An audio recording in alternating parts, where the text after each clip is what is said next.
you've made a proposal to the UFC and to Dana White. Have you heard anything back from Dana or the UFC? Not as of yet. You know, he keeps on going on interviews. He was on my brother's podcast, and he seems to be ducking the whole entire thing. And, you know, he doesn't realize that Conor and I weigh the exact same right now. Conor's walking around at 190. I'm walking around at 190. And I'm willing to do the fight in MMA under the UFC. You know, this is about helping the fighters and making a change. And that's what Conor hasn't ever done.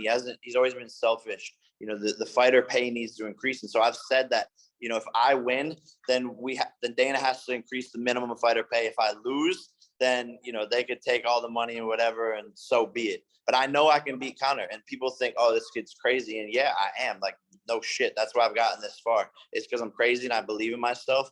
And Conor is on a downhill spiral. His limbs are all broken. So stand-up game, coming out, knocking him out first round. If the Conor McGregor fight doesn't happen, who do we see you fight next?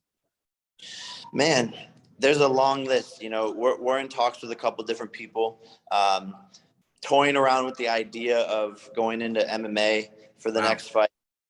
So we're in negotiations. Nikisa, my manager, Most Valuable Promotions. We're talking to a bunch of different people and seeing who makes the most sense.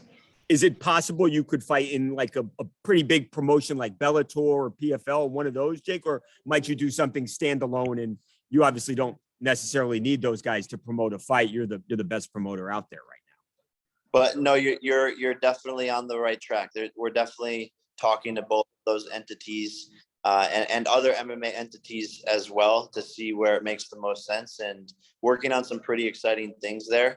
But there's a long list of people that I want to fight. It just depends on who's ready and who can sell the most amount of pay-per-views. Because as of yet, I haven't really fought someone with as big of a name as me. Yeah. I've really all of the promotion. So I want to fight someone with as big of a name as me, and that's what we're looking to do.